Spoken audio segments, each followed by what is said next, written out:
Okay, ladies and gentlemen. So now we are going to start the most important part of this chapter.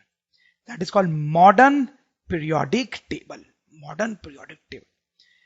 हमने इससे पहले भी बहुत सारे क्लासिफिकेशंस देखे हैं, जैसे कि Dobereiner triads, Newlands law of octaves, Mendeleev's periodic table. लेकिन ये सब हमने देखे कि फ्लॉप हो गए, ये सब फेल हो गए, इनकी अपनी अपनी प्रॉब्लम्स थी. लेकिन ये जो मॉडर्न पीरियोडिक टेबल है, ये वो पीरियोडिक टेबल है जो सक्सेसफुल है, और आज हम इसी पीरियोडिक टेबल को अच्छे से यूज करते हैं. तो आप देखो, इन सारे टेबल्स में और ये जो मॉडर्न पीरियोडिक टेबल है उसमें एक बेसिक डिफरेंस है, जिसके कारण ये फेल हुए और ये पास हुआ. क्या बेसिक डिफरेंस है? अगर आपको याद हो तो इन सारे क्लासिफिकेशंस में कहीं ना कहीं एटॉमिक मास का यूज होता है. एटॉमिक मास याद आ रहा है आपको कुछ? जैसे अगर मेंडेलीव की बात करें तो उन्होंने एटॉमिक मास का यूज किया था एलिमेंट्स को अरेंज करने के लिए.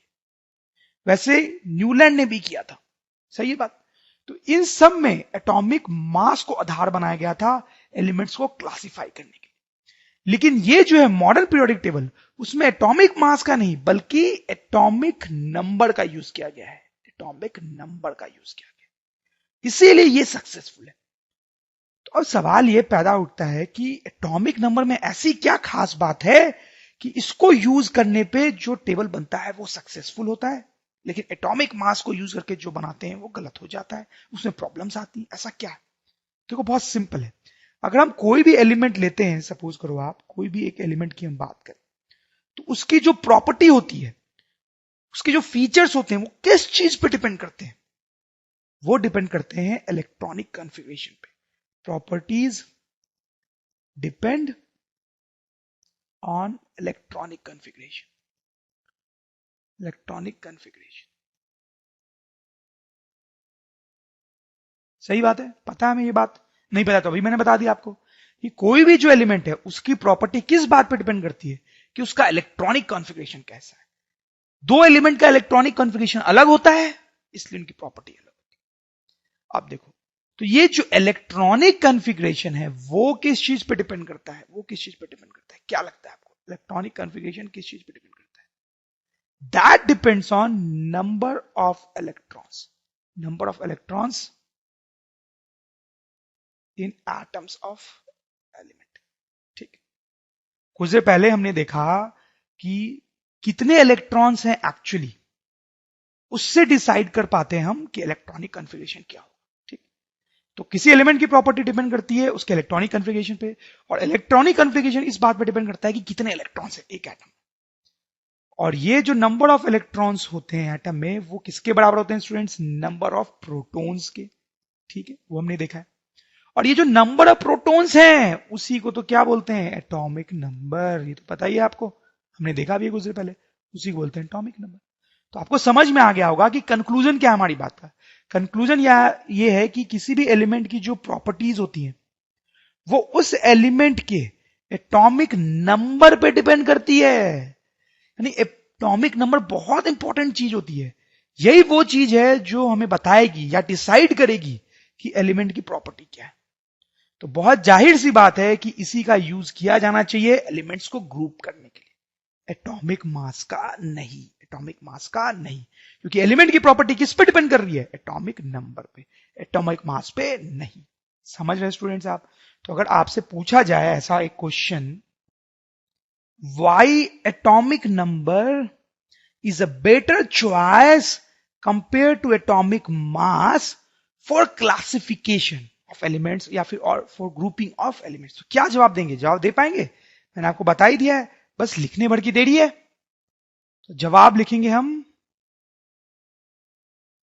कुछ ऐसा: property of an element depends on it's electronic configuration. सही बात है. इलेक्ट्रॉनिक कॉन्फ़िगरेशन आप पूरा लिखेंगे, मैंने शॉर्ट में लिख दिया है. Electronic configuration is decided by number of electrons which is equal to number of protons in an atom. ठीक बात है. दस नंबर ऑफ प्रोटॉन्स और atomic mass decides the properties of an element. आगे लिखेंगे therefore atomic number is a better choice compared to atomic mass for classification or grouping of elements. समझ में आया स्टूडेंट्स आपको कि क्यों ये वाला जो पीरियोडिक टेबल हम यूज करते हैं, जो हम देखेंगे कि क्या है अभी थोड़ी देर में, वो सक्सेसफुल है क्योंकि वो एटॉमिक नंबर का यूज करता है, एटॉमिक मास का। अच्छा, तो अब आपके दिमाग में डेफिनेटली एक क्वेश्चन आ रहा होगा कि पहले वाले जो साइंटिस्ट थे उन्होंने एटॉमिक मास का यूज फिर क्यों किया? अगर एटॉमिक नंबर एक बेटर चॉइस है तो फिर इन्होंने एटॉमिक मास का यूज क्यों किया? इनका दिमाग क्यों नहीं चला कि एटॉमिक नंबर का यूज किया जाए? तो उसके पीछे अपनी एक प्रॉब्लम है, इतिहास है। बात तो सिंपल सी है कि ये साइंटिस्ट जब वर्क कर रहे थे तो उस टाइम तक प्रोटॉन की डिस्कवरी ही नहीं हुई थी। प्रोटॉन जैसी कोई चीज होती है ये हमें पता ही नहीं था। तो जब पता ही था कि प्रोटॉन जैसी कोई चीज है तो ऑब्वियसली एटॉमिक नंबर के बारे में भी नहीं पता होगा, तो एटॉमिक नंबर जैसी कोई चीज एग्जिस्ट ही नहीं करती होगी। तो जब ये लोग काम कर रहे थे तो एटॉमिक नंबर जैसा कोई नंबर होता ही नहीं था, इसलिए उन्होंने एटॉमिक मास का यूज किया। समझ रहे हो आप मेरी बात? तो क्या रीजन था इनका एटॉमिक मास यूज करने का? Because protons were not yet discovered. Protons were not yet discovered by that time. उस टाइम तक प्रोटॉन्स की डिस्कवरी नहीं हुई थी स्टूडेंट्स। ओके, प्रोटॉन्स की डिस्कवरी बाद में हुई थी। एक मूसले नाम के साइंटिस्ट थे जिन्होंने 1913 में यह प्रूव किया कि एटॉमिक नंबर जैसी कोई चीज होती है और वो बहुत ही इंपॉर्टेंट होती है। देखें आप, मूसले showed or proved in 1913 that atomic number is a very important property of an element. तो 1913 में मुस्ले ने यह प्रूव किया कि एटॉमिक नंबर एक बहुत ही इंपॉर्टेंट चीज होती है एलिमेंट की, और उसी पे एलिमेंट की प्रॉपर्टीज डिपेंड करती। तब जाके लोगों ने कोशिश करना शुरू किया कि एलिमेंट्स का टेबल बनाएं या उनको क्लासिफाई करें यूजिंग एटॉमिक नंबर। तब फिर नील बोर नाम के एक साइंटिस्ट थे, बहुत ही महान साइंटिस्ट थे, उन्होंने ये मॉडर्न पीरियोडिक टेबल बनाया जिसको हम देखना चाह रहे हैं। Niels Bohr made the modern periodic table using atomic number. समझ में आई बात स्टूडेंट्स आपको? तो पूरी कहानी आप शायद समझ गए होंगे कि पहले के लोग एटॉमिक मास यूज कर रहे थे क्योंकि उस टाइम तक प्रोटॉन्स डिस्कवर ही नहीं हुआ था, तो एटॉमिक नंबर जैसी कोई चीज थी ही नहीं, इसलिए सारी गड़बड़ी हो रही थी। लेकिन एटॉमिक नंबर एक बार डिस्कवर हो गया तो फिर लोगों ने मॉडर्न पीरियोडिक टेबल बना लिया, और हमने ये भी देखा कि एटॉमिक नंबर पे ही एलिमेंट की प्रॉपर्टी डिपेंड करती है। Okay, basic concept of modern periodic table. तो स्टूडेंट्स अब हम देखेंगे कि ये जो मॉडर्न पीरियोडिक टेबल है, जो मॉडर्न तरीका है क्लासिफाई करने का, उसका बेसिक फंडा क्या है, बेसिक लॉजिक क्या यूज होता है उसमें। देखो यहां पे कुछ एलिमेंट्स को मैंने अरेंज किया है, कुछ एलिमेंट्स को अरेंज किया है, जैसे lithium, beryllium, boron, carbon, nitrogen, oxygen, fluorine, neon, sodium and so on. ठीक है, सबका सिंबल तो बिल्कुल आपको याद होगा ही। सिंबल देखते आपके दिमाग में चपकना चाहिए कि कौन सा एलिमेंट है, क्लोरीन, फॉस्फोरस। ओके, एनीवेज, तो हमने कुछ एलिमेंट्स को ऐसे अरेंज किया है। इस अरेंजमेंट में क्या खास बात है? खास बात है, क्या आप समझ पा रहे हो क्या खास बात है? Atomic number. इनको इंक्रीजिंग एटॉमिक नंबर में अरेंज किया गया। देखो लिथियम का एटॉमिक नंबर होता है 3, बेरिलियम का फिर 4, फिर 5, फिर 6, 7, 8, 9, 10, 11, 12, 13, 14, 15, 16, 18। तो कुछ एलिमेंट्स को हमने अभी अरेंज किया है यहाँ पे in order of increasing atomic number. Okay, अब देखो आप, एटॉमिक नंबर मतलब क्या? नंबर ऑफ प्रोटॉन्स, मतलब नंबर ऑफ इलेक्ट्रॉन्स। तो अब इन सब का इलेक्ट्रॉनिक कॉन्फ़िगरेशन क्या होगा वो हमें पता है कैसे निकालते हैं, हमने देखा था बहुत डिटेल में कुछ देर पहले। तो देखते हैं क्या है इनका इलेक्ट्रॉनिक कॉन्फ़िगरेशन, लिखते हैं। ये इनका इलेक्ट्रॉनिक कॉन्फ़िगरेशन मैंने लिखा, आप इसको चेक करें सही है या नहीं है। मेरी बात आप मान सकते हैं कि मैं सही बता रहा हूँ, इनफैक्ट आपको चेक करना चाहिए कि सब सही है या नहीं। कैसे चेक करेंगे ये हम पढ़ चुके हैं कुछ देर पहले। लिथियम का इलेक्ट्रॉनिक कॉन्फ़िगरेशन 2,1, मतलब के शेल में फर्स्ट शेल में 2, फिर दूसरे शेल में 1। बेरिलियम का 2,2, फर्स्ट शेल में 2, दूसरे में भी 2, 2,3, 2,4, 2,5, 2,6, 2,7, 2,8। अब क्या है कि सेकंड शेल फुल्ली भर गया है, उसमें 80 इलेक्ट्रॉन्स रह सकते हैं, बताया था मैंने आपको। तो अब थर्ड शेल में जा रहा है, (1, (2, (3, (4, 5, 6, 7, 8)। ठीक, तो ये है इलेक्ट्रॉनिक कॉन्फ़िगरेशन इन एलिमेंट्स का।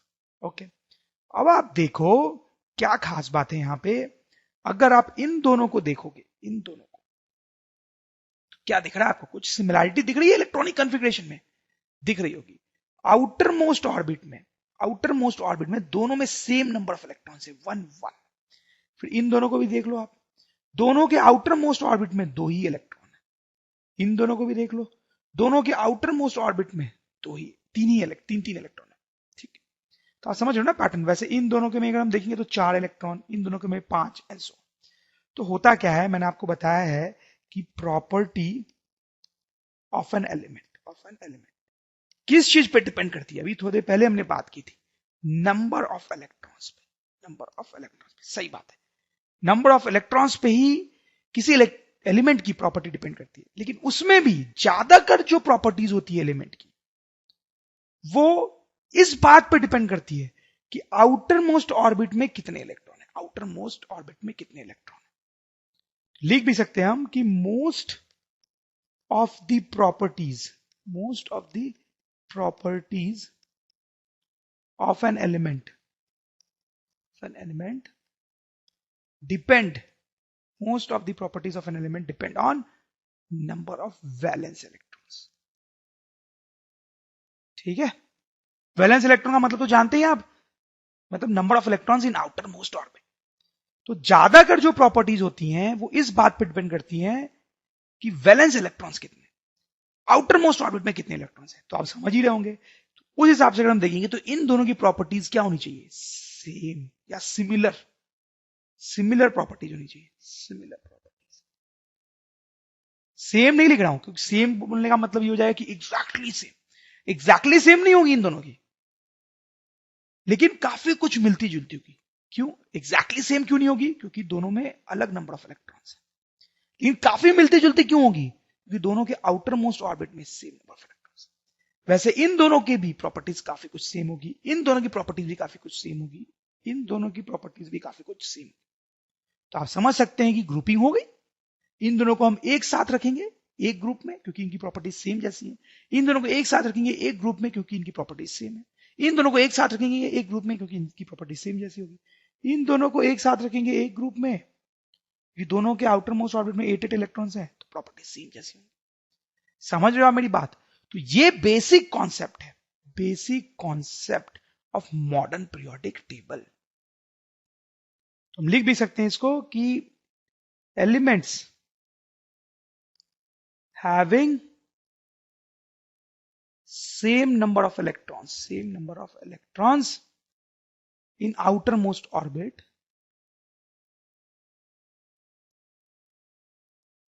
elements having same number of electrons in outermost orbit are grouped together। पूरा आप लिख लेना, मेरे पास जगह नहीं है। समझ में आई आपको बात? तो स्टूडेंट्स अब इंतजार हुआ खत्म, मॉडर्न पीरियोडिक टेबल कैसा दिखता है ये अब हम देखेंगे। तो ये है मॉडर्न पीरियोडिक टेबल, मतलब हमने यहाँ पे एलिमेंट्स को ग्रुप कर रखा है उनकी प्रॉपर्टीज के अकॉर्डिंग, ताकि उनके बारे में पढ़ना आसान हो जाए। देखने में पहली बार आपको कॉम्प्लिकेटेड लगेगा, लेकिन आप ध्यान दें, हम समझ लेंगे इसको, टेंशन की बिल्कुल जरूरत नहीं है। ठीक है, सबसे पहले तो आप कंसंट्रेट करें, देखिए यहां पे क्या है, हाइड्रोजन, दिस इज हाइड्रोजन। फिर यहां पे देखिए हीलियम, जाने पहचाने से चीजें दिखने लगी, अच्छा लग रहा होगा अब। Lithium, beryllium, boron, carbon, nitrogen, oxygen, fluorine, neon, sodium, magnesium, aluminium, silicon, phosphorus, sulphur, chlorine, argon, so on. ठीक है, जाने पहचाने से बहुत सारे एलिमेंट्स हैं इसमें सारे। ओके, अब आप ध्यान दें इस नंबर पे। ये नंबर क्या है स्टूडेंट्स? ये है atomic number, this is atomic number, ये एटॉमिक नंबर है, एटॉमिक नंबर, एटॉमिक नंबर है। Okay, this is atomic number. तो हाइड्रोजन का एटॉमिक नंबर 1 होता है, उसको सबसे पहले लिखा गया। फिर हीलियम का एटॉमिक नंबर 2 होता है, उसके बाद उसको रखा गया। फिर लिथियम का एटॉमिक नंबर 3 होता है, उसको रखा गया है। फिर बेरिलियम का एटॉमिक नंबर 4, 5, 6, 7, 8, 9, 10, 11, 12। तो बेसिक फंडा आप समझ रहे हैं। जैसे जैसे हम पीरियोडिक टेबल में आगे जाते हैं, जैसे जैसे हम मॉडर्न पीरियोडिक टेबल में आगे जा रहे हैं, एटॉमिक नंबर क्या होता है, बढ़ता है, बढ़ता है। ठीक है, तो हम बोल सकते हैं कि इसमें एलिमेंट्स have been arranged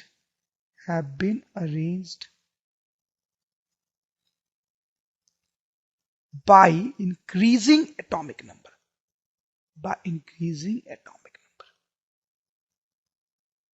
समझ रहे हो बात? सही है बिल्कुल। ठीक है, वैसे आप आगे भी देखते हो 19, 20, 21, 23 बढ़ता जाएगा 36 तक। फिर और देख सकते हो, फिर 37 यहां से स्टार्ट हुआ, फिर बढ़ता गया 54 तक। फिर यहां पे देखें 55, 56। अब यहां पे आप थोड़ा सा देख सकते हैं, 56 के बाद यहां पे 71 आ गए, जबकि यहां पे ऐसा नहीं था। 58 के बाद 59 ही आया था, यहां पे 20 के बाद 21 ही आया था, यहां 56 के बाद 71 आ गया। बीच में बहुत सारे नंबर्स गायब हैं, तो देखो एरो बना के उनको यहां लिखा गया। 56 के बाद 57, 58, 59, 60, 1, 2, 3, 4, 70 तक। फिर यहां पर 71 से स्टार्ट हो रहा है, फिर आगे बढ़ता जा रहा है रेगुलर वे में 86, 87, 88, फिर यहां पे 103। फिर से बहुत सारे एलिमेंट्स गायब हैं। देखो उनको एरो बना के अलग तरह से लिखा गया यहाँ पे। 88 के बाद 89, 90, वैसे आगे बढ़ते बढ़ते 102, फिर यहां पे स्टार्ट हो रहा है 103। ओके, तो यहां पे थोड़ा सा कॉम्प्लिकेशन है, अभी आप उस पर ज्यादा ध्यान न दें, हम हायर क्लासेस में उसको ज्यादा डिटेल में पढ़ते हैं। ठीक है, अभी तो आप मोटा मोटी ये समझे कि elements have been arranged by increasing atomic number. In fact आपको ये याद भी रखने की जरूरत नहीं है कि यहां पे ये जो गड़बड़ी हुई है वो किस नंबर पे, वो भी याद रखने की जरूरत आपको नहीं है। ओके, अब मैं आपको कुछ और बातें बताता हूं। अब देखिए, आप यहां लिखा हुआ है ये 1, ये 2, ये 3, ये 4, ये 5, ये सब क्या है? तो आप देखें, ग्रुप्स देखो, इसको हम बोलते हैं first group. This is first group. तो इस ग्रुप में जितने भी एलिमेंट्स हैं उनको बोलेंगे फर्स्ट ग्रुप के एलिमेंट्स। ये हो गया हमारा सेकंड ग्रुप। वर्टिकल को क्या बोल रहे हैं हम? ग्रुप। ये सेकंड ग्रुप हो गया, वर्टिकल ग्रुप। ऐसा हमने पहले भी देखा किसी और टेबल में।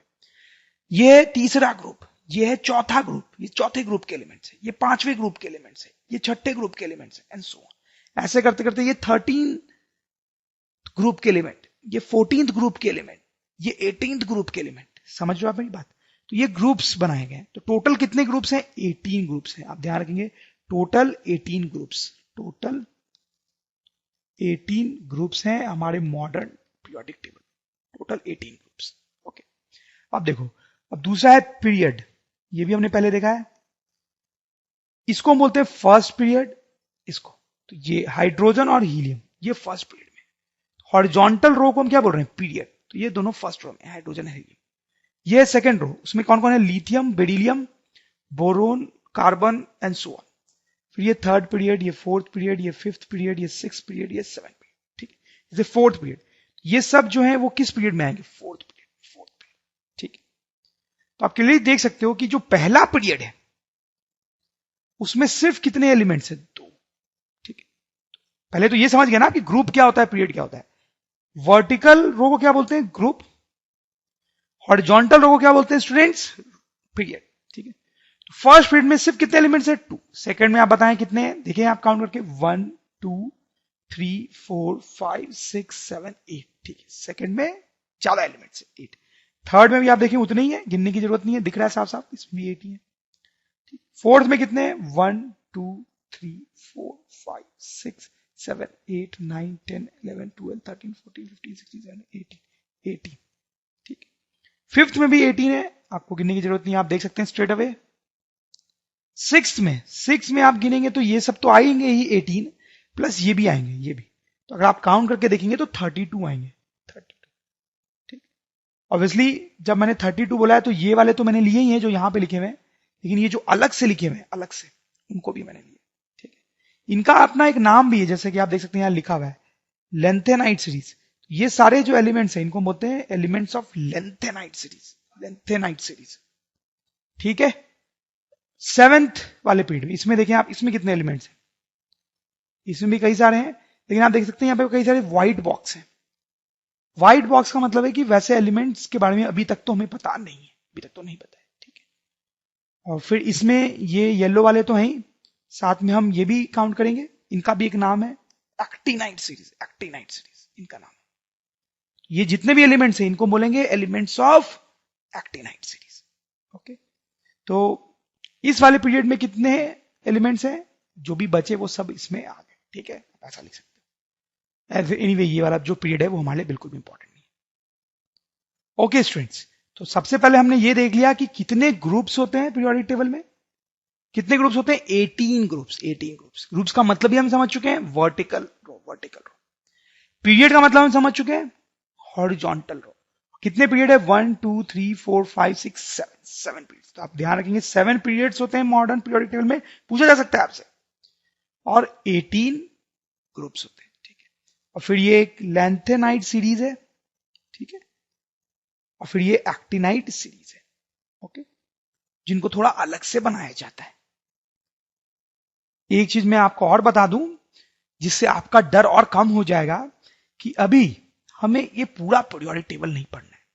और समझ सकते हैं ये पूरा पीरियोडिक टेबल काफी कॉम्प्लिकेटेड होता है, इसमें 18 ग्रुप्स हैं, 7 पीरियड्स हैं, इनको पढ़ना काफी कॉम्प्लिकेटेड होता है, तो हम इनको धीरे धीरे पढ़ते हैं। पूरा पीरियोडिक टेबल तो आप हायर क्लासेस में पढ़ेंगे, अभी हम सिर्फ ग्रुप 1, ग्रुप 2, ग्रुप 13, 14, 15, 16, 17, 18 इनके बारे में ही पढ़ेंगे।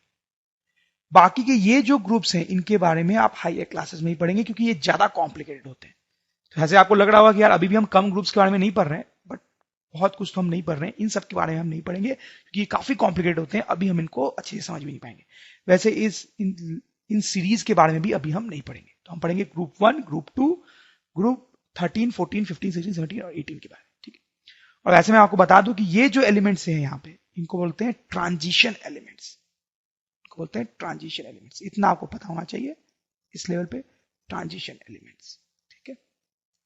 ये हमारे ट्रांजिशन एलिमेंट्स, इनको हम पढ़ेंगे हायर क्लासेस में, और इन सीरीज को तो और भी हायर क्लासेस में, क्योंकि ये तो बहुत ही कॉम्प्लिकेट होते हैं। तो अभी हम फोकस करेंगे कुछ ग्रुप्स पे जो मैंने आपको बताया। थोड़ा अच्छा लग रहा होगा आपको कि हमें कम चीजें पढ़नी है, और बहुत डिफिकल्ट नहीं है, मैं आपको बता रहा हूं, बहुत डिफिकल्ट बिल्कुल भी नहीं है, अभी आप समझ जाएंगे। देखिए जो भी चीजें मैंने ड्रॉ की थी वो सब मैंने हटा दी हैं, उसका कोई काम नहीं है अब हमें। अब देखो जैसे कि मैंने आपको बताया कि ये चीजें अभी हम नहीं पढ़ने वाले हैं, इन एलिमेंट्स के बारे में अभी नहीं पढ़ने वाले हैं, इनके बारे में अभी नहीं पढ़ने वाले हैं, तो इनको हटा देते हैं पिक्चर से, ताकि हमें पीरियोडिक टेबल थोड़ा सिंपल दिखे। तो लेट्स डू दैट। तो आप देखो मैंने हटा दिया उनको, अब जो चीज बची है उनके बारे में ही जो भी हमें पढ़ना है सो पढ़ना है। अब इन दोनों पार्ट्स को जो कि बहुत दूर है उनको थोड़ा पास ले आते हैं, अच्छा लगेगा थोड़ा। Let's do that. ये पास आ रहा है, आ रहा है, आ रहा है, आ रहा है, और ये दोनों पास आ गए, ठीक है।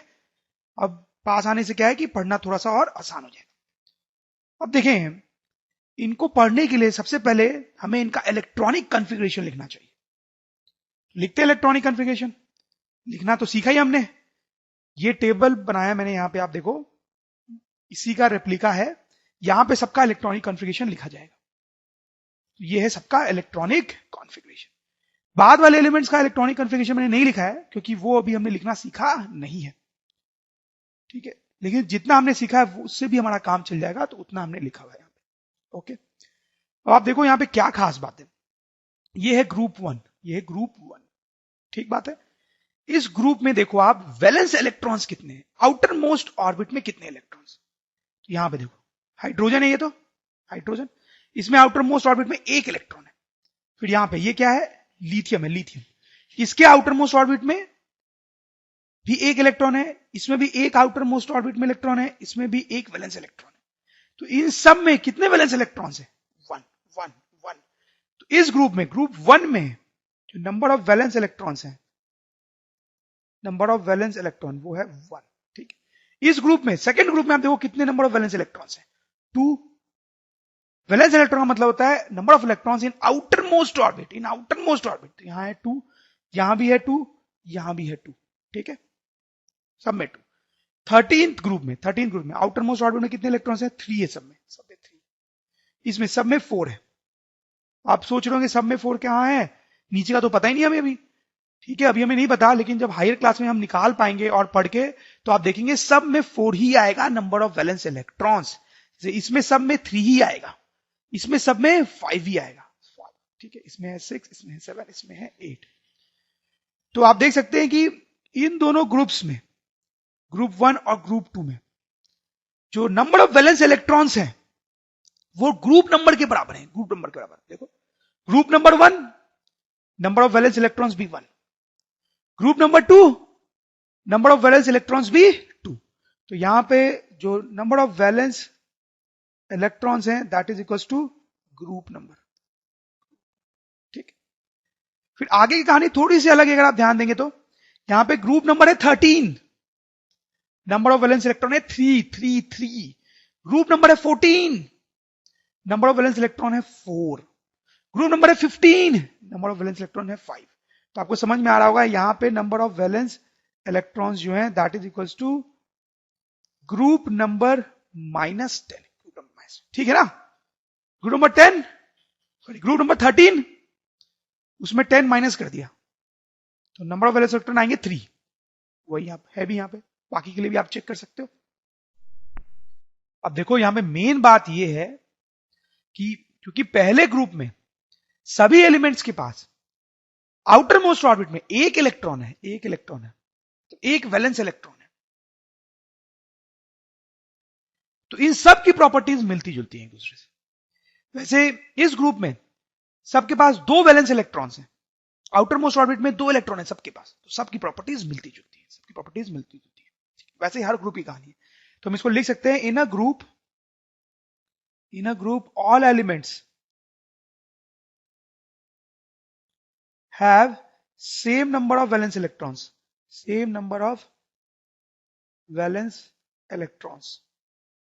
so elements in a group have similar properties, okay students, समझ में आ गई बात आपको? हालांकि यहां पर एक एक्सेप्शन है, एक प्रॉब्लम है। क्या है वो, बता सकते हो आप? क्या एक्सेप्शन है यहां पे? एक्सेप्शन मतलब समझते हैं आप? एक्सेप्शन मतलब ऐसी चीज जो रेगुलर से थोड़ी अलग हो, देखो मैंने आपको बताया कि फर्स्ट ग्रुप में जितने भी एलिमेंट्स हैं सबके पास एक वैलेंस इलेक्ट्रॉन है, सबके पास 2 वैलेंस इलेक्ट्रॉन है, सबके पास 3 वैलेंस इलेक्ट्रॉन है, सबके पास 4 वैलेंस इलेक्ट्रॉन है, सबके पास 5 वैलेंस इलेक्ट्रॉन है, सबके पास 6 वैलेंस इलेक्ट्रॉन है, सबके पास 7 वैलेंस इलेक्ट्रॉन्स है, सबके पास 8 वैलेंस इलेक्ट्रॉन्स है। बट यहीं पे एक प्रॉब्लम है, आपको शायद दिखाई दे रहा हो, यह है हीलियम के पास आउटर मोस्ट ऑर्बिट में सिर्फ 2 वैलेंस इलेक्ट्रॉन है, 2, लेकिन बाकी सबके पास 8 और भी हम आगे अगर निकाल पाए तो सब में 8 ही आएगा। ओके, लेकिन हीलियम जो यहां पर है उसके पास सिर्फ 2 वैलेंस इलेक्ट्रॉन ही है, जबकि मैं ये बोल रहा हूं बार बार कि एक ग्रुप में सबके पास same number of valence electrons होते हैं। तो अगर हीलियम के पास 2 ही वैलेंस इलेक्ट्रॉन्स है, आउटर मोस्ट ऑर्बिट में 2 ही इलेक्ट्रॉन है, तो उसको क्या यहां पे होना चाहिए था 18th ग्रुप में, या फिर उसको यहां सेकंड ग्रुप में होना चाहिए? सोचो आप, लग रहा होगा आपको कि सेकंड ग्रुप में होना चाहिए यार, कि सेकंड ग्रुप में बाकी लोग के पास भी 2 ही वैलेंस इलेक्ट्रॉन है। या सुनो, तो कायदे से अगर देखा जाए तो हीलियम के पास 2 वैलेंस इलेक्ट्रॉन है, तो उसको ग्रुप 2 में डाला जाना चाहिए, लेकिन ऐसा नहीं है, हीलियम को यहीं डाला जाता है 18th ग्रुप में, क्योंकि हीलियम की जो प्रॉपर्टीज हैं वो बिल्कुल इन बाकी सबसे मिलती है, इनफैक्ट हमने थोड़ी देर पहले भी देखा है, ये सारे जो होते हैं ये ज्यादा केमिकल रिएक्शंस नहीं करते हैं। हीलियम की प्रॉपर्टी क्लियरली इन सबसे मिलती है। सेकेंड ग्रुप के ये जो एलिमेंट्स हैं उनसे भी बिल्कुल भी मिलती जुलती नहीं, तो लॉजिकल बनता है कि हीलियम को यहीं रखा जाना चाहिए 18th ग्रुप में। बेसिक फंडा यहां पे ये है कि हीलियम का जो इलेक्ट्रॉनिक कॉन्फ़िगरेशन है वो एक स्टेबल इलेक्ट्रॉनिक कॉन्फ़िगरेशन है, हमने देखा था थोड़ी देर पहले, और बाकी सब का भी जो इलेक्ट्रॉनिक कॉन्फ़िगरेशन है यहां पे वो स्टेबल इलेक्ट्रॉनिक कॉन्फ़िगरेशन है, स्टेबल। ठीक है, तो क्योंकि हीलियम का इलेक्ट्रॉनिक कॉन्फ़िगरेशन भी स्टेबल है इन सब के जैसे ही, और हीलियम की प्रॉपर्टीज भी इन सब के जैसी ही है, इसलिए हीलियम को 18th ग्रुप में रखा गया है। समझ रहे हो मेरी बात? तो एक्सेप्शन है यहां पे हीलियम, तो इस बात को हम लिख भी सकते हैं, इन 18th group elements have 8 valence electrons except helium. Helium, सही बात है, but still helium is appropriate. Helium is appropriately placed in 18th group as it also has stable electronic configuration like other elements in that group. Also its properties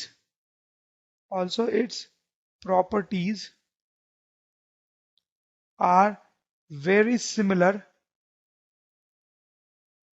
to other elements,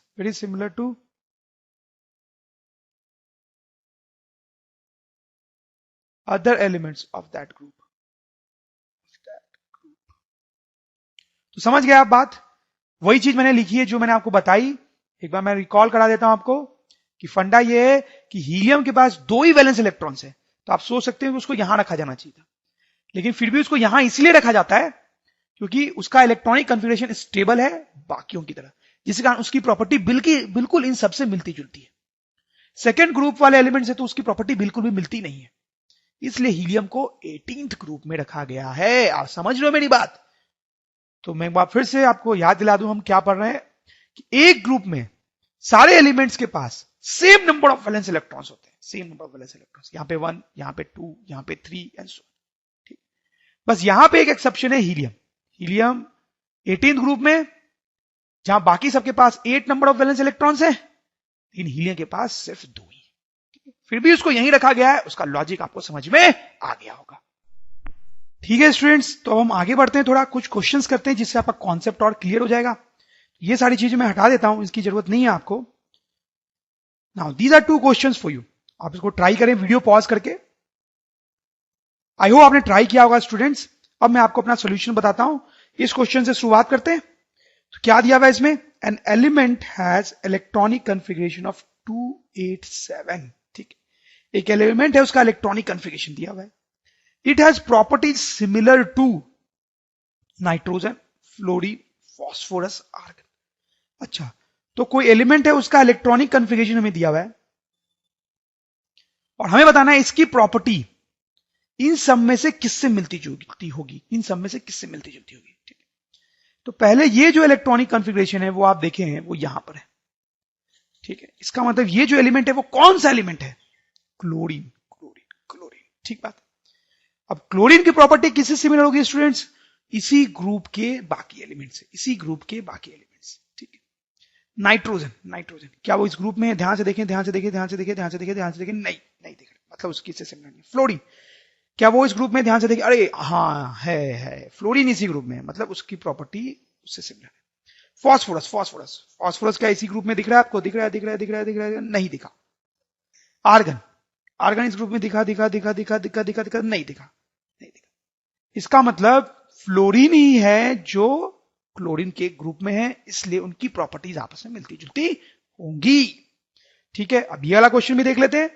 calcium has properties similar two elements having atomic number. अच्छा, ये रहा देखो calcium, तो इसकी properties किनसे मिलती जुलती हैं ये बताना है। ये एटॉमिक नंबर दिया हुआ है कुछ एलिमेंट्स का, ठीक है, तो इनमें से किसकी प्रॉपर्टी कैल्शियम से मिलती है? Atomic number 12। अच्छा, 12 इसी ग्रुप में, देखो एटॉमिक नंबर 12 वाला एलिमेंट इसी ग्रुप में, मतलब इन दोनों की प्रॉपर्टीज मिलती जुलती होंगी, कैल्शियम की और मैग्नीशियम की। 19 क्या इस ग्रुप में? देखो 4, 12, 20, 38, 56, 88 नहीं है, इसकी प्रॉपर्टी नहीं मिलती होगी। 21, 4, 12, 20, 21 तो नहीं दिख रहा है यहां पर भी, इसकी भी मिलती जुलती नहीं होगी। 38, 4, 12, 20, 38 बिल्कुल इसी ग्रुप में, इसकी प्रॉपर्टी भी मिलती जुलती होगी। समझ में आए स्टूडेंट्स आपको? तो बेसिक फंडा इन सारे क्वेश्चंस में ये है कि एक ही ग्रुप के सभी एलिमेंट्स की प्रॉपर्टीज मिलती जुलती सी होती हैं। ओके, इसी पे एक और क्वेश्चन कर लेते हैं, सिंपल सा ये भी। क्वेश्चन क्या है, name any two elements which would have chemical properties similar to mg, similar to mg। बहुत आसान है, mg यहां पर है, इस ग्रुप के जितने भी एलिमेंट्स हैं उनकी प्रॉपर्टीज mg के मिलती जुलती होनी चाहिए, ठीक है। तो एक ये बोल देते हैं और एक ये बोल देते हैं, beryllium and calcium, beryllium and calcium,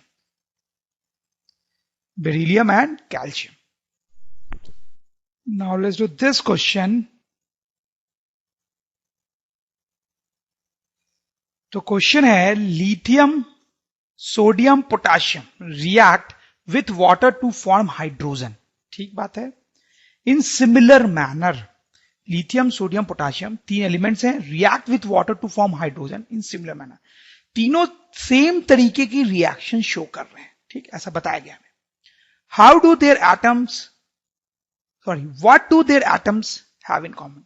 उनके एटम्स में क्या सिमिलैरिटी है, तो तीनों सेम तरीके से रिएक्ट कर रहे हैं, तो मतलब क्या सिमिलैरिटी है उनके एटम्स में, ये हमें बताना है। तो क्या आप इसका आंसर दे पाएंगे स्टूडेंट्स? तो it's very simple, lithium sodium and potassium तीनों एक ही ग्रुप में है, एक ही ग्रुप में है। क्यों तीनों एक ही ग्रुप में है? कि तीनों का इलेक्ट्रॉनिक कॉन्फ़िगरेशन आप देखें,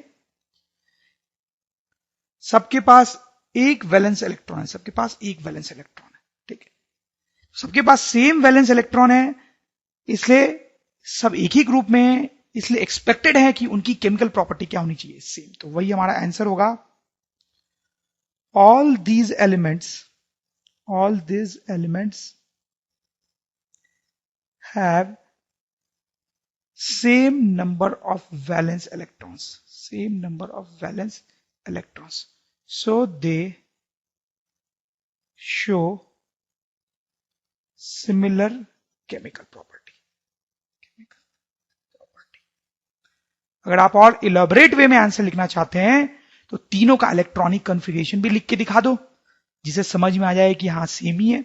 जैसे मैं लिख के दिखा देता हूं आपको, लिथियम का इलेक्ट्रॉनिक कॉन्फ़िगरेशन लिख देंगे 2,1, सोडियम का इलेक्ट्रॉनिक कॉन्फ़िगरेशन लिख देंगे 2,8,1 और पोटाशियम का लिख देंगे 2,8,1। तो सबके पास कितने वैलेंस इलेक्ट्रॉन्स है? 1 1 1। That's why they are expected to have same property. Trends in modern periodic table, तो क्या मतलब है इसका? अच्छे से तो आपको थोड़ी देर बाद समझ में आएगा, अभी मैं थोड़ा सा बता सकता हूं आपको कि जैसे पीरियोडिक टेबल में अगर हम एक पीरियड में मूव करें तो कुछ चीजें चेंज होती हुई सी दिखेंगी, अगर हम एक पीरियड में मूव करें तो कुछ चीजें चेंज होती हुई सी दिखेंगी, ठीक बात है। एक ग्रुप में मूव करें तो भी कुछ चीजें हो सकता है चेंज होती हुई दिखे। तो किस तरीके से वो चेंज होती है, किस तरीके से वो चेंज होती है, वही हम यहां पे पढ़ने वाले हैं under the heading trends in modern periodic table. जैसे आपको समझ में आ जाएगा, अभी ध्यान दें आप। सबसे पहले हम बात करते हैं number of valence electrons and valence shell की, ठीक है। देखो क्या होता है कि अगर आप एक ग्रुप में नीचे जाते हो, एक ग्रुप में नीचे जाते हो, तो talking about valence electrons first, एक ग्रुप में नीचे जाते हो तो नंबर ऑफ वैलेंस इलेक्ट्रॉन्स कैसे चेंज होते हैं? एक ग्रुप में नीचे जाते हो तो नंबर ऑफ वैलेंस इलेक्ट्रॉन्स कैसे चेंज होते हैं? बताओ कैसे चेंज होते हैं? अरे चेंज ही नहीं होते। देखो इसमें भी एक, इसमें भी एक, इसमें भी एक। तो एक ग्रुप में जब आप नीचे जाते हो तो number of valence electrons change नहीं होते। तो एक ग्रुप में नीचे जा रहे हैं हम, तो same number of valence electrons, same number of valence electrons, same number of valence electrons, ठीक है।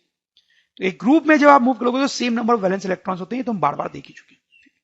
लेकिन जब आप एक पीरियड में मूव कर रहे होगे तो आपको क्या दिखेगा? मान लो इस तरीके से आप left to right, left to right एक पीरियड में मूव करते हो, तब क्या होगा? वैलेंस इलेक्ट्रॉन्स क्या आपको सेम दिखेंगे, चेंज होते हुए दिखेंगे? क्या होगा?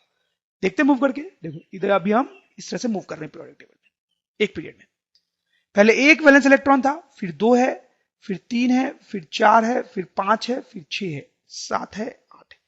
इसमें भी मूव करके देख सकते हो आप, 1 है, 2 है, 3 है, 4 है, 5 है, 6 है, 7 है, 8 है। इस मतलब जब पीरियड में आप आगे जा रहे हो तो नंबर ऑफ वैलेंस इलेक्ट्रॉन्स क्या हो रहे हैं? बढ़ रहे हैं, बढ़ रहे हैं। तो हम लिख सकते हैं increasing valence electrons, increasing number of valence electrons, valence electrons बढ़ते हैं इधर की तरफ जाने पे, ठीक है। अच्छा, ये तो बात हो गई वैलेंस इलेक्ट्रॉन्स की, जो आप समझ गए होंगे अच्छे से। वैलेंस शेल, उसकी बात करें जरा। वैलेंस शेल तो आप समझते हो, मतलब आउटर मोस्ट जो शेल है वो कौन सा है, पहला वाला है, दूसरा वाला है, तीसरा वाला है। आउटर मोस्ट शेल कौन सा वाला है, देखो इसमें आउटर मोस्ट शेल कौन सा वाला है, n इक्वल्स टू 1। सही बात है, इसमें आउटर मोस्ट जो शेल है वो n इक्वल्स टू 1 है। इसमें जो आउटर मोस्ट शेल है, आउटर मोस्ट शेल वो है n इक्वल्स टू 2। सही बात है ना, n इक्वल्स टू। इसमें आउटर मोस्ट शेल कौन सा है, देखो थर्ड n इक्वल्स टू 3। इसमें आउटर मोस्ट शेल कौन सा है, 1 2 3 4 n इक्वल्स टू 4। ठीक, तो जैसे जैसे हम ग्रुप में नीचे जा रहे हैं, जैसे जैसे हम ग्रुप में नीचे जा रहे हैं, क्या हो रहा है, आउटर मोस्ट शेल या जिसको वैलेंस शेल भी बोलते हैं, उसका नंबर बढ़ता जा रहा है, उसका नंबर बढ़ता जा रहा है। सही है, उसका नंबर बढ़ता जा रहा है। दिस इंपॉर्टेंट पॉइंट, आप ध्यान देंगे जैसे जैसे हम ग्रुप में नीचे जा रहे हैं। सबसे पहले फर्स्ट ग्रुप में हम चेक कर रहे हैं, आउटर मोस्ट शेल जो था वो n इक्वल्स टू 1 वाला था, फिर n इक्वल्स टू 2 वाला था, फिर n इक्वल्स टू 3 वाला था, फिर n इक्वल्स टू 4 वाला था, एंड सो ऑन। जैसे जैसे हम नीचे जा रहे हैं, आउटर मोस्ट शेल का नंबर बढ़ता जा रहा है, मतलब वैलेंस शेल का नंबर बढ़ता जा रहा है। ये हमने ग्रुप 1 में देखा है, और भी किसी ग्रुप में आप देखेंगे तो वही होगा। देखो यहां पे n equals to 2, n equals to 2 outermost shell है, इसमें n equals to 3 outermost shell है, इसमें n equals to 4 outermost shell है। जैसे हम नीचे जा रहे हैं, वैलेंस शेल का नंबर बढ़ता जा रहा है, तो हम लिख सकते हैं वैलेंस शेल इंक्रीजेस। जैसे हम नीचे जा रहे हैं, वैलेंस शेल जो है वो बढ़ रहा है। अच्छा, पीरियड मूव करने पे क्या हो रहा है, ये देखें आप, एक पीरियड मूव करके देखते हैं। ये पीरियड ले लेते हैं, इसमें कितने ऑर्बिट्स हैं टोटल, 2। ठीक है, तो जो वैलेंस शेल है वो सेकंड वाला है, इसमें भी वही केस है, 2 ऑर्बिट्स हैं, इसमें भी 2 ऑर्बिट्स हैं, इसमें भी 2 ऑर्बिट्स हैं, इसमें भी 2 ऑर्बिट्स हैं, इसमें भी 2 ऑर्बिट्स हैं, इसमें भी 2 ऑर्बिट्स हैं, इसमें भी 2 ऑर्बिट है। अच्छा, तो क्या समझ में आई आपको बात, कि अगर हम एक पीरियड मूव करते हैं तो वैलेंस शेल चेंज नहीं होता है, वैलेंस शेल चेंज नहीं होता है। इन सारे एलिमेंट्स का वैलेंस शेल कौन सा है, n इक्वल टू 2। वैसे इन सारे एलिमेंट्स का वैलेंस शेल कौन सा है, n equal to 3। Period move करते time valence shell remains same, okay. तो यही कहलाता है ट्रेंड्स इन पीरियोडिक टेबल। मतलब जब हम ग्रुप में मूव कर रहे हैं और पीरियड में मूव कर रहे हैं तो चीजें कैसे चेंज हो रही है। ठीक है, तो आप ध्यान रखें, क्या हमने देखा यहां पे, थोड़ा सा कॉम्प्लिकेटेड लग सकता है आपको। वैलेंस इलेक्ट्रॉन्स, मतलब आउटर मोस्ट ऑर्बिट में कितने इलेक्ट्रॉन्स हैं, आउटर मोस्ट ऑर्बिट में कितने इलेक्ट्रॉन्स हैं, electrons in outer most orbit. तो क्या आया, जब हम एक ग्रुप में मूव करते हैं तो सेम रहते हैं आउटर मोस्ट ऑर्बिट के इलेक्ट्रॉन्स, इसलिए तो प्रॉपर्टीज भी सेम रहती है। लेकिन जब हम पीरियड में मूव करते हैं तो वो इंक्रीज होते हैं। वैलेंस शेल की भी हमने बात की, हालांकि वो उतना इंपॉर्टेंट नहीं है। एक ग्रुप में जब मूव कर रहे हैं तो वैलेंस शेल इंक्रीजेस, ठीक है। लेकिन जब हम एक पीरियड में मूव कर रहे हैं तो valence shell remains same. Okay students, अब बात करते हैं वैलेंसी की। आप कंफ्यूज मत होना, अभी हमने बात की थी नंबर ऑफ वैलेंस इलेक्ट्रॉन्स की, बात करेंगे वैलेंसी की, कि किसी पीरियड में वैलेंसी कैसे चेंज होती है एलिमेंट्स की, किसी ग्रुप में कैसे चेंज होती है।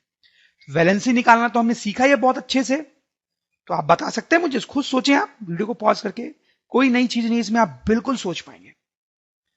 चलो आई एम श्योर आपने सोच लिया होगा। सबसे पहले देखते हैं ग्रुप में क्या होता है। जैसे मान लो ये ग्रुप ले लिया हमने, ठीक है, इसकी वैलेंसी कितनी है स्टूडेंट्स, बताएं आप, 1 है। इसकी वैलेंसी कितनी है स्टूडेंट्स, 1 है, हमने देखा है सब पहले। इसकी वैलेंसी कितनी है स्टूडेंट्स, 1 है।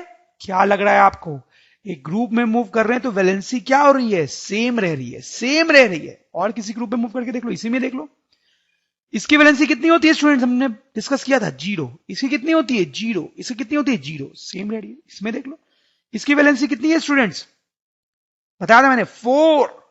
इसकी वैलेंसी कितनी है 4। एक ग्रुप में आप मूव करते हो तो वैलेंसी रिमेन्स सेम, तो हम लिख सकते हैं एक ग्रुप में वैलेंसी रिमेन्स सेम। एक ग्रुप में आप मूव करोगे तो वैलेंसी सेम रहती है, ठीक है। अच्छा, एक पीरियड में मूव करोगे तो देखते हैं मान लो लेफ्ट से राइट की तरफ मूव कर रहे हो आप, चलो एक मिनट में मूव करके देख लेते हैं। इसमें वैलेंसी कितनी है स्टूडेंट्स? 1 है, ठीक। फिर इसमें कितनी है स्टूडेंट्स? 2 है। पता है आपको ये सब? तो पहले जो वैलेंसी थी वो 1 थी, फिर जो वैलेंसी है वो 2 हुई, फिर वैलेंसी जो है यहां पे 3 हुई, फिर वैलेंसी यहां पे कितनी होती है स्टूडेंट्स? 4। फिर वैलेंसी कितनी होती है यहां पे 5 नहीं होती वैलेंसी, मैंने आपको बताया था। यहां पे वैलेंसी होती है 3, यहां पे वैलेंसी होती है 2, यहां पे वैलेंसी होती है 1, फिर यहां पे वैलेंसी है 0। ठीक है, तो इसमें क्या पैटर्न दिख रहा है आपको?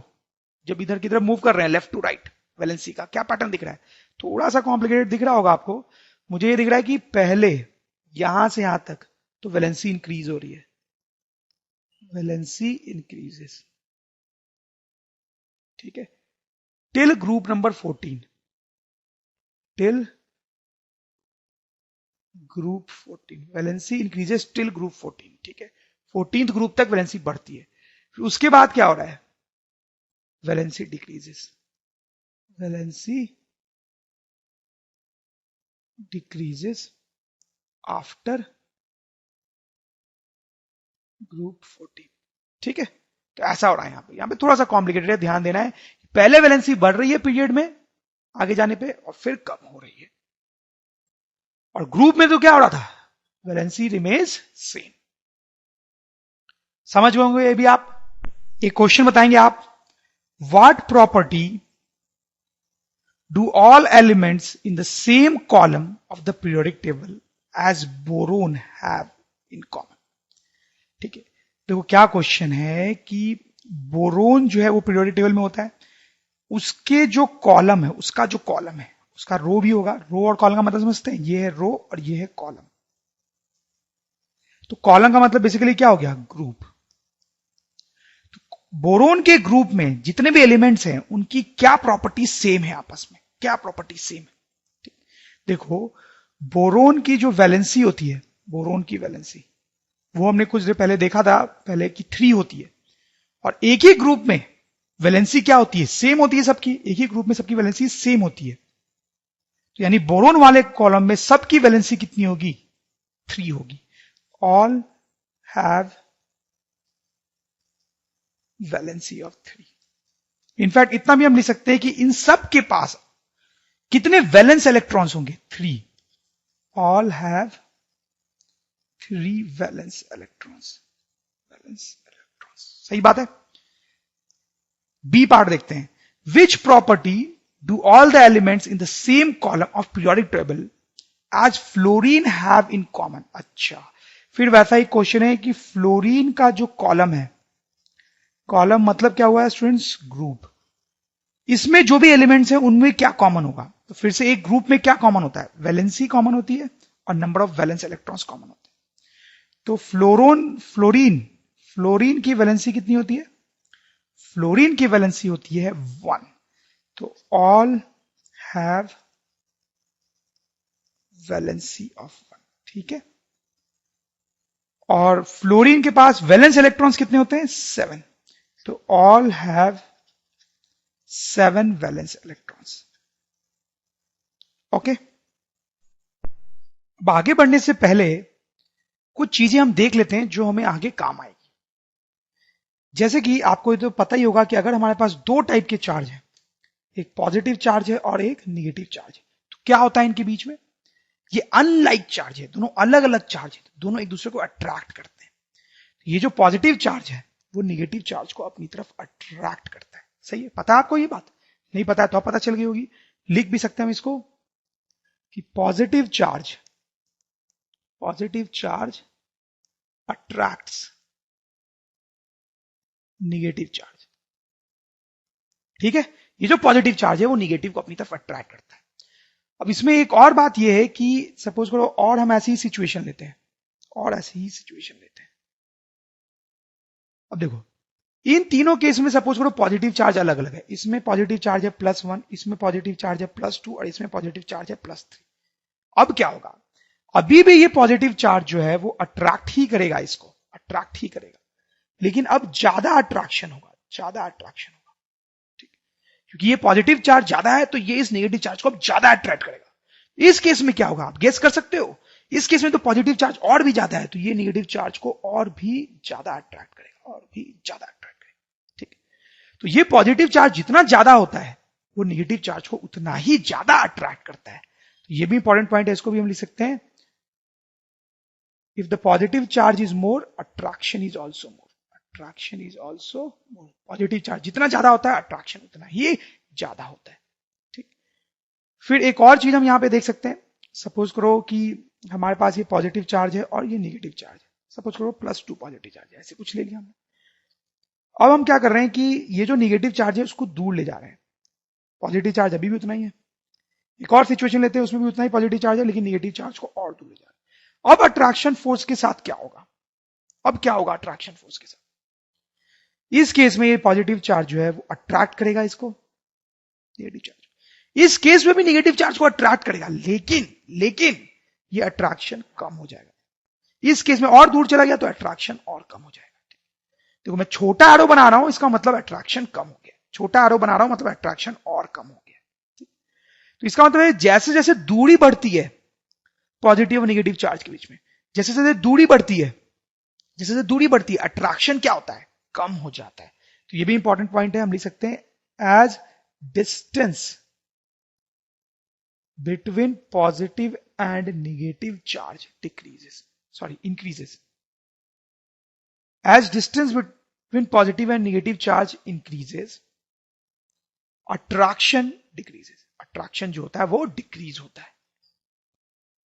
ठीक है, तो हम तो ये जो कॉन्सेप्ट है वो एटम में लगाएंगे। तो एटम से रिलेटेड एक दो सिचुएशन देख लें जो कि आगे हमें हेल्प करेगी। जैसे ये सिचुएशन देखते हैं, इसमें आप देखो एक ही शेल है एटम में और इसमें 2 शेल है, ठीक बात है। तो इस दोनों में से कौन सा इलेक्ट्रॉन ज्यादा अट्रैक्टेड होगा, कौन से इलेक्ट्रॉन पे ज्यादा अट्रैक्शन फोर्स लगेगा? पहले तो अट्रैक्शन फोर्स लगेगा क्यों, देखो ये जो सेंटर है न्यूक्लियस उस पे तो पॉजिटिव चार्ज होगा, पॉजिटिव चार्ज होगा, ठीक है, सेंटर पॉजिटिव चार्ज होगा। ये पॉजिटिव चार्ज इस नेगेटिव इलेक्ट्रॉन को अट्रैक्ट करेगा। तो किस केस में अट्रैक्शन ज्यादा होगा, किस केस में अट्रैक्शन ज्यादा होगा, किस केस में अट्रैक्शन कम होगा? तो आप समझ रहे होंगे इस केस में अट्रैक्शन ज्यादा होगा, दूरी कम है, दूरी कम है। तो इस केस में इलेक्ट्रॉन पे अट्रैक्शन ज्यादा होगा, मोर अट्रैक्शन, मोर अट्रैक्शन। इस केस में दूरी ज्यादा हो गई इसलिए लेस अट्रैक्शन। इसमें दूरी कम थी, दूरी कम थी जैसे यहां पे, तो अट्रैक्शन ज्यादा था, और यहां पे दूरी ज्यादा है जैसे कि यहां पे था, इसलिए अट्रैक्शन कम होगा, लेस अट्रैक्शन। ये हो गया।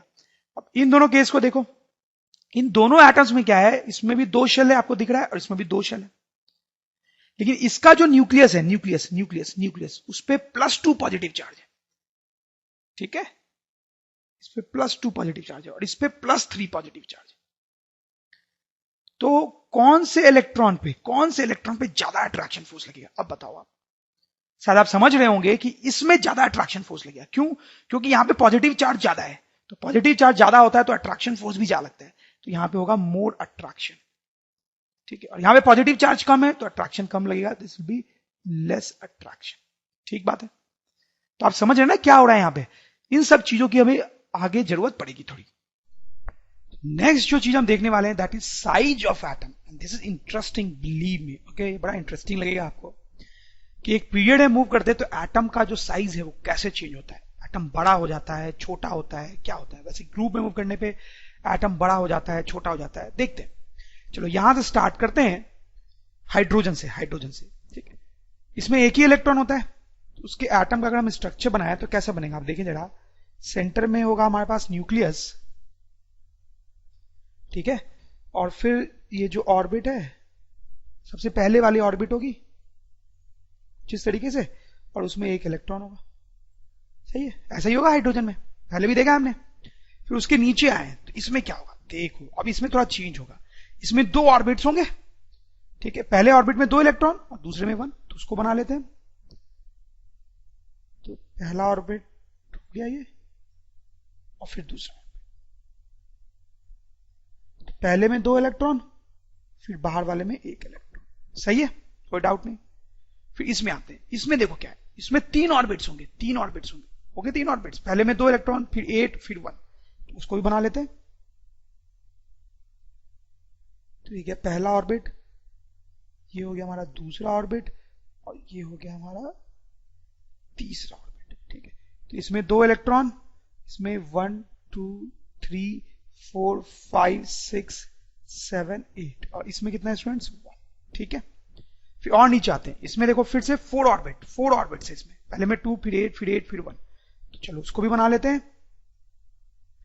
ये हो गया हमारा पहला ऑर्बिट, फिर ये हो गया हमारा दूसरा ऑर्बिट, ये हो गया हमारा तीसरा ऑर्बिट, और जगह का थोड़ी कम है बट ठीक है आप समझ लोगे। ये हो गया हमारा चौथा ऑर्बिट, पहले में 2 इलेक्ट्रॉन्स, फिर इसमें 8 और इसमें फाइनली 1, ठीक है। आप बना लेना। तो आपको कुछ समझ में आ रहा है एटम के साइज के बारे में, कि अगर मैं एक ग्रुप में नीचे जा रहा हूं, तो एटम का साइज कैसे चेंज हो रहा है, समझ में आ रहा है आपको? बिल्कुल समझ में आ रहा होगा। जैसे जैसे हम नीचे जा रहे हैं एटम का साइज क्या हो रहा है, बढ़ रहा है। क्लियरली दिख रहा है कि जैसे हम नीचे जा रहे हैं एटम का साइज बढ़ रहा है। ये तो मैंने आपको फर्स्ट ग्रुप में बना के दिखाया, लेकिन किसी भी ग्रुप में आप बना के देखोगे तो ऐसा ही पैटर्न दिखाई देगा। ग्रुप की बात पता चल गई, क्यों बढ़ रहा है ये भी समझ में आ गया ना आपको। क्योंकि जो पहला एलिमेंट था ग्रुप में, उसमें एक ही शेल था, एक ही ऑर्बिट था। फिर दूसरे में 2 शेल थे, 2 शेल थे तो बड़ा हो गया एटम। फिर 3 शेल थे तो और बड़ा हो गया, फिर 4 शेल थे तो और बड़ा हो गया। वैसे हम और नीचे जाएंगे तो और शेल्स बढ़ते जाएंगे और साइज बढ़ता जाएगा, ठीक है। तो इसको हम लिख भी सकते हैं कि in a group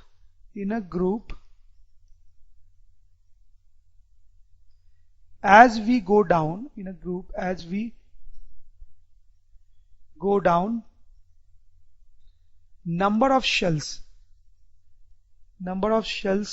increases, so size of atom or radius of atom also increases, समझ गया बात, ठीक है। अब आप समझ गए होंगे हम नेक्स्ट क्या करने वाले हैं। अब हम पीरियड में मूव करके देखेंगे कि क्या होता है, एक पीरियड में मूव करके देखेंगे क्या होता है। तो ये सेकंड वाले पीरियड में मूव करके देखते हैं। आप किसी में भी देखोगे रिजल्ट सेम ही आएगा। तो देखो इसका तो बना हुआ है हमारे पास 2 1, ठीक है, 2 इलेक्ट्रॉन फिर 1 इलेक्ट्रॉन। इसका बनाएंगे तो फिर से 2 ऑर्बिट्स बनेंगे, पहले में 2 इलेक्ट्रॉन फिर दूसरे में भी 2 इलेक्ट्रॉन। तो चलो बना लेते हैं उसको अच्छे से। कुछ ऐसा होगा 2 इलेक्ट्रॉन, ठीक है। इसके बाद इसका बना लेते हैं।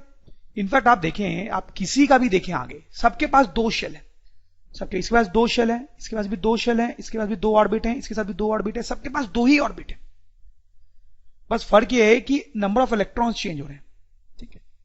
जैसे ये था 2 ऑर्बिट थे, लेकिन आउटर में एक ही इलेक्ट्रॉन था, फिर 2 ऑर्बिट है लेकिन आउटर में 2 इलेक्ट्रॉन, इसमें क्या होगा 2 ऑर्बिट लेकिन आउटर में 3 इलेक्ट्रॉन, 2 ऑर्बिट लेकिन आउटर में 4 इलेक्ट्रॉन, वैसे चलता जाएगा। बना लेते हैं इनको भी। ओके, तो अभी आपको क्या लगता है, एक पीरियड में जब हम मूव कर रहे हैं तो एटम का साइज कैसे चेंज हो रहा है स्टूडेंट्स, कैसे चेंज हो रहा है? चेंज नहीं हो रहा है। आपको ऐसा लग ही रहा होगा कि चेंज नहीं हो रहा है।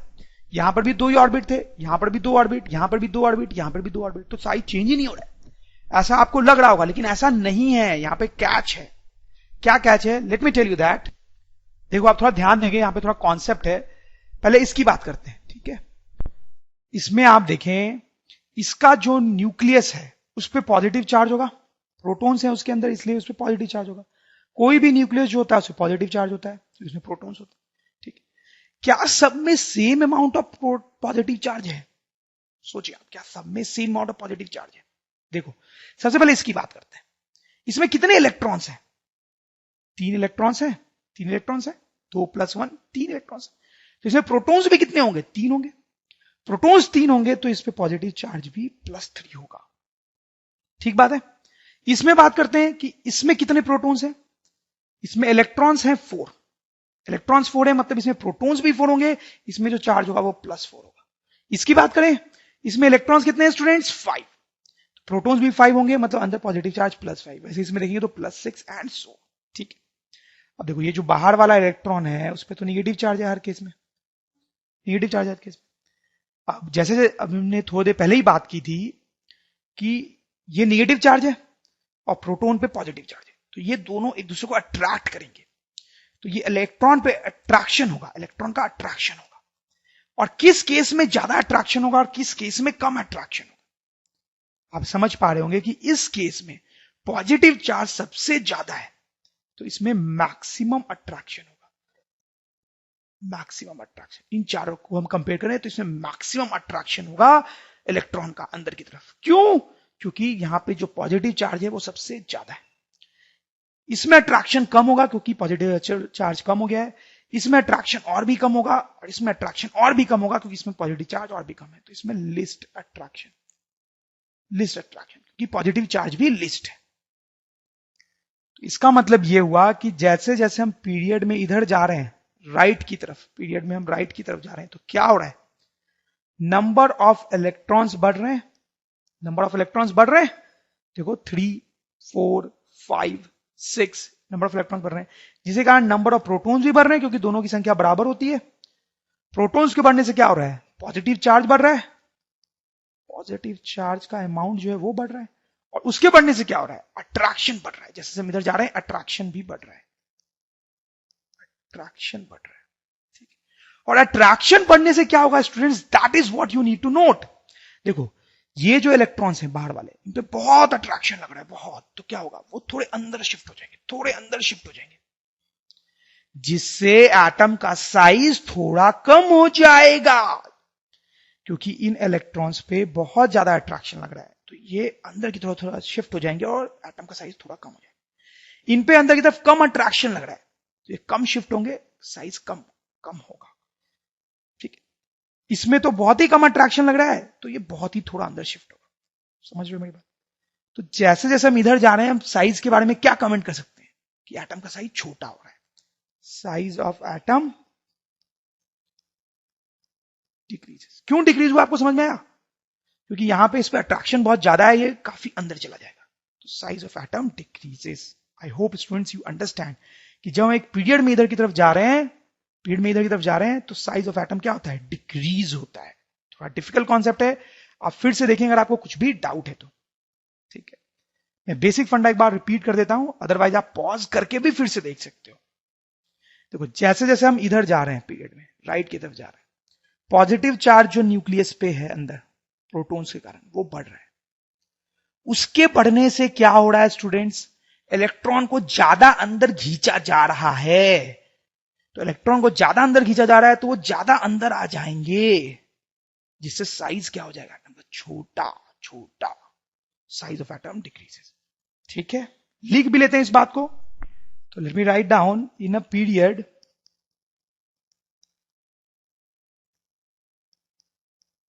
as we move to right, in a period as we move to right, positive charge on nucleus increases. आप पूरा लिखेंगे increases. So attraction on outer electrons also increases, ठीक है।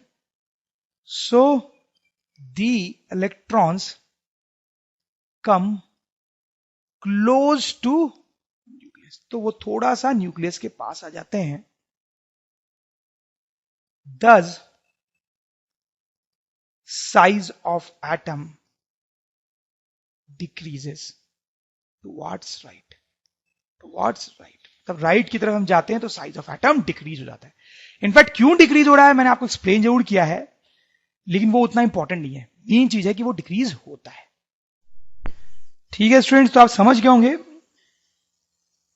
तो मेन पॉइंट ये आपको समझना कि जब हम नीचे जाते हैं तो क्लियरली दिख रहा है, ग्रुप में जब नीचे जाते हैं तो साइज बढ़ता है, और जब पीरियड में इधर जाते हैं तो साइज कम होता है। जैसे ये डायग्राम आपको याद रखने में और मदद करेगा। आप देख सकते हो यहां क्या हो रहा है, क्लियरली दिख रहा है कि जब हम नीचे आ रहे हैं तो साइज एटम का क्या हो रहा है? बढ़ रहा है, बढ़ रहा है ना।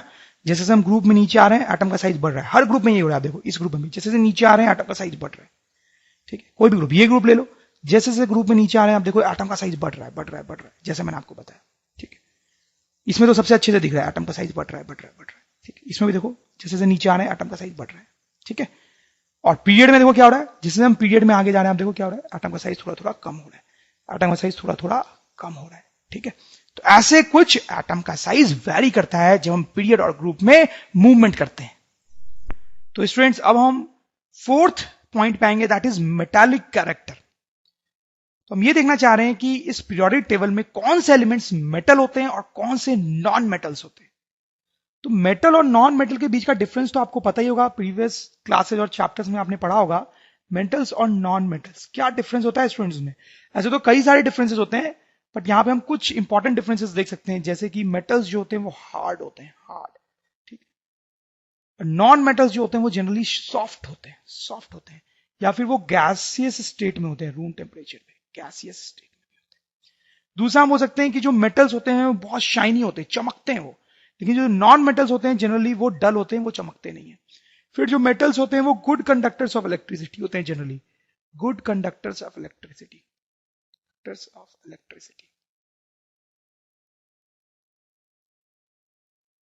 लेकिन जो नॉन मेटल्स होते हैं वो जनरली बैड कंडक्टर होते हैं। तो ये कुछ डिफरेंसेस होते हैं, और भी होते हैं। देखो, हो सकता है आप बहुत पहले से ही सोच रहे हो कि ये जो पीरियोडिक टेबल है उसमें ये कलर्स का क्या मतलब है। मतलब देखो, ये येलो कलर बना हुआ है, यहाँ पे ग्रीन कलर है, यहाँ पे ब्लू कलर है, इसका क्या मतलब है। तो एक्चुअली में क्या है कि ये जो येलो मेटल्स आपको दिख रहे हैं, येलो एलिमेंट्स दिख रहे हैं, वो एक्चुअली मेटल्स हैं। These are metals. येलो जो है वो मेटल्स है। तो जो भी येलो है वो सब मेटल्स हैं। कैल्शियम, पोटाशियम, गैलियम, अल्युमिनियम, ये सब मेटल्स हैं। जो ग्रीन में बने हुए हैं वो एक्चुअली नॉन मेटल्स हैं। Green are non metals, non metals. Okay, तो ये येलो कलर के जो एलिमेंट्स हैं वो मेटल्स हैं, और ये जो ग्रीन में बनाए गए हैं वो एक्चुअली नॉन मेटल्स हैं। तो आप सोच रहे होंगे बीच में ये फिर ब्लू क्या रह गया। तो ये ना मेटल है ना नॉन मेटल है, ये क्या है, ये है मेटलॉइड। मेटलॉइड, मेटलॉइड क्या होता है आपको पता होगा। मेटलॉइड ऐसी चीजें होती हैं जिनकी कुछ प्रॉपर्टीज मेटल की तरह होती हैं और कुछ प्रॉपर्टीज नॉन मेटल की तरह होती है। मतलब ऐसा सोच सकते हैं कि मेटलॉइड जो होता है वो मेटल्स और नॉन मेटल्स की बीच की चीज होती है। ओके स्टूडेंट्स, अब अगर हम ग्रुप में और पीरियड में मूव करें, देखें क्या होता है। ग्रुप में मूव कर रहे हैं और पीरियड में। तो ग्रुप में जब हम नीचे की तरफ मूव करते हैं, किसी ग्रुप में जब हम नीचे की तरफ मूव करते हैं, तो उसका मेटालिक कैरेक्टर जो होता है वो इंक्रीज हो जाता है। मेटालिक कैरेक्टर इंक्रीजेस, मतलब किसी ग्रुप में जब हम नीचे जाते हैं तो नीचे मेटालिक कैरेक्टर बढ़ जाता है। मतलब जैसे इस ग्रुप में हम नीचे जाएं तो देखो, ये जो एलिमेंट है इसका मेटालिक कैरेक्टर बहुत स्ट्रांग होगा कंपेयर टू पोटाशियम। ग्रुप में हम नीचे जाने तो मेटालिक कैरेक्टर बढ़ेगा। मेटालिक कैरेक्टर बढ़ने का मतलब है कि ये जो है वो ज्यादा हार्ड होगा, पोटाशियम से ज्यादा हार्ड होगा। ये जो है वो ज्यादा शाइनी होगा, पोटाशियम से ज्यादा शाइनी होगा। और ये ज्यादा गुड कंडक्टर ऑफ इलेक्ट्रिसिटी होगा पोटाशियम से। समझ रहे हो आप मेरी बात। ग्रुप में जब हम नीचे जाते हैं तो मेटालिक कैरेक्टर बढ़ता है, बढ़ता है। जैसे आप देखो इस ग्रुप में देखो तो आपको और अच्छे समझ में आएगा। जैसे जैसे हम नीचे जा रहे हैं तो पहले तो नॉन मेटल्स थे, फिर थोड़ा मेटालिक कैरेक्टर आया तो मेटलॉइड बन गया, फिर और मेटालिक कैरेक्टर आया तो फुल्ली मेटल बन गया। ठीक है, वैसे इसमें भी आप देख सकते हैं जैसे हम नीचे जाएंगे मेटालिक कैरेक्टर बढ़ेगा। पहले मेटालिक कैरेक्टर नहीं था तो नॉन मेटल, फिर थोड़ा मेटालिक कैरेक्टर आया तो मेटलॉइड, फिर और ज्यादा मेटालिक कैरेक्टर आया तो मेटल। जब हम ग्रुप में नीचे जाते हैं तो मेटालिक कैरेक्टर इंक्रीजेस। समझ में स्टूडेंट्स आप। पीरियड में क्या होता है, आप इस टेबल को देख के बता सकते हैं पीरियड में क्या होता है। पीरियड में जब हम आगे जाते हैं तो शायद आप समझ गए होंगे, metallic character decreases, metallic character decrease हो जाता है। जैसे आप देख सकते हो इसमें आप आगे जाओ इस पीरियड में तो सबसे पहले बहुत मेटालिक कैरेक्टर था, ये दोनों मेटल्स हैं। फिर मेटालिक कैरेक्टर कम हुआ तो ये मेटलॉइड बन गया। फिर मेटालिक कैरेक्टर और कम हुआ तो ये नॉन मेटल्स बन गए, नॉन मेटल्स बन गए। ठीक है, जैसे यहां पे देखो पोटाशियम, कैल्शियम, गैलियम सब मेटल्स हैं, मेटालिक कैरेक्टर इनमें। लेकिन जैसे हम आगे गए मेटालिक कैरेक्टर कम हो गया, यहां काफी कम हो गया, मेटलॉइड बन गया, यहां और कम हो गया तो अब ये नॉन मेटल्स बन गया। ठीक है, तो इट्स इंपॉर्टेंट आप ध्यान रखिए। ग्रुप में नीचे आने पे स्टूडेंट्स क्या होता है, मेटालिक कैरेक्टर बढ़ता है, और ग्रुप में इधर जाने पे मेटालिक कैरेक्टर कम होता है। इस बात को थोड़ा हम इस तरह से भी लिख सकते थे कि एक पीरियड में जब हम इधर आएंगे तो क्या होगा, इधर जा रहे थे राइट की तरफ तो क्या हो रहा था, मेटालिक कैरेक्टर कम हो रहा था। इसलिए अगर हम इधर आएंगे तो मेटालिक कैरेक्टर क्या होगा, मेटालिक कैरेक्टर बढ़ेगा, मेटालिक कैरेक्टर बढ़ेगा। तो क्या मुझे आप बता सकते हैं कि इस पीरियोडिक टेबल में सबसे ज्यादा मेटालिक कैरेक्टर किस एलिमेंट का होगा? सबसे ज्यादा मेटालिक कैरेक्टर किस एलिमेंट का होगा? स्टूडेंट्स क्या आप बता पाएंगे मुझे? सोचिए, इट्स वेरी सिंपल। देखो, जब इधर जा रहे हैं तो मेटालिक कैरेक्टर बढ़ रहा है, ध्यान देंगे, जब इधर जा रहे हैं तो मेटालिक कैरेक्टर बढ़ रहा है, फिर नीचे आ रहे हैं तो भी मेटालिक कैरेक्टर बढ़ रहा है, इधर आ रहे हैं तो मेटालिक कैरेक्टर बढ़ रहा है, इधर आ रहे हैं तो भी मेटालिक कैरेक्टर बढ़ रहा है। ठीक है, इसका मतलब मान लो मैंने यहां से स्टार्ट किया, इधर आया, मेटालिक कैरेक्टर बढ़ा बढ़ा बढ़ा, फिर नीचे गया और बढ़ा बढ़ा बढ़ा बढ़ा, यानी इसका जो मेटालिक कैरेक्टर है वो मैक्सिमम होगा। This has maximum metallic character, maximum metallic character. Okay, उसी तरह से लिस्ट मेटालिक कैरेक्टर किसका होगा? इसका होगा। ठीक है, लिस्ट मेटालिक कैरेक्टर। ओके, तो बेसिक फंडा ये है कि जैसे जैसे आप टेबल में इधर जाओगे ना, मेटालिक कैरेक्टर इंक्रीज होता है, जैसे जैसे इधर जाओगे मेटालिक कैरेक्टर इंक्रीज होता है। ठीक है, यहां पे लिस्ट मेटालिक, यहां पे मैक्सिमम मेटालिक, इधर मेटालिक कैरेक्टर इंक्रीज होता है टेबल। आपको लग भी रहा होगा, देखो इस साइड के सब नॉन मेटल्स हैं, फिर इधर मेटलॉइड्स आए, मतलब सेमी मेटल्स, फिर इधर मेटल्स। ठीक है, टेबल में हम जब ऐसे डायगनली मूव करते हैं तो मेटालिक कैरेक्टर बढ़ता है। जैसे कि आप देख सकते हो, यहां पे कुछ डायग्राम्स मैंने आपके लिए अरेंज किए हैं। ये देखो कैल्शियम है, कैल्शियम ऐसा दिखता है। देखो आप, कैल्शियम मेटल होता है नॉन मेटल, यहां पे देखो कैल्शियम यहां है, मेटल होता है कैल्शियम। देखो कैसा हार्ड सा दिख रहा होगा आपको, चमक भी रहा है। ठीक है, फिर ये अल्मीनियम है, अल्मीनियम की रॉड वॉड बनती है बहुत, अल्मीनियम देखो यहां पे मेटल में आ रहा है, तो देखो ये बहुत शाइनी है और हार्ड है। ओके, सी ये कार्बन हो गया, कार्बन देखिए यहां पे क्या है, नॉन मेटल है, तो लग रहा है बहुत डल जैसा आपको, बिल्कुल डल जैसा लग रहा होगा। ठीक है, फिर ये क्लोरीन है, क्लोरीन, ये देखो क्लोरीन यहां आता है, नॉन मेटल, ये तो हार्ड और सॉफ्ट का कोई मतलब ही नहीं है, ये तो गैसेस स्टेट में। तो आप समझ रहे होंगे कि हम क्या बात कर रहे हैं यहां पे। तो स्टूडेंट्स, फाइनली हमने ये देखा कि कैसे मेटालिक कैरेक्टर चेंज होता है पीरियोडिक टेबल में मूव करने पे। अगर आपको यह वीडियो अच्छा लगा हो तो कृपया इसे लाइक करें। डेली ऐसे ही वीडियो देखने के लिए चैनल को सब्सक्राइब करना ना भूलें और बेल आइकन दबाना भी ना भूलें, ताकि आपको नए वीडियो की जानकारी तुरंत मिलती रहे। और अगर आपको लगता है कि आपके दोस्तों को भी इससे फायदा हो सकता है, तो उनके साथ भी शेयर करें।